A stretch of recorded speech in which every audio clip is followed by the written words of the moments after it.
স্ত্রীদুগ্ধ বা breast milk mainly use করা হয় নেত্র রোগের ক্ষেত্রে। সাধারণত বাতজ, পিত্তজ, রক্তজ বা অভিঘাতজ যদি কোনো নেত্রজনিত রোগ হয় সেই ক্ষেত্রে স্ত্রীদুগ্ধ বা ব্রেস্ট মিল্ক ইউজ করা হয়। সাধারণত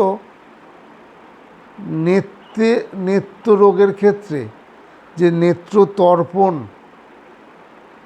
বা আশ্চোতন বা নস্যম, এই তিনটে যে পঞ্চকর্মের পদ্ধতি আছে, এই তিনটে পঞ্চকর্মের পদ্ধতিতে ব্রেস্ট মিল্ক বা মানুষ্য স্ত্রীদুগ্ধ ইউজ করা হয়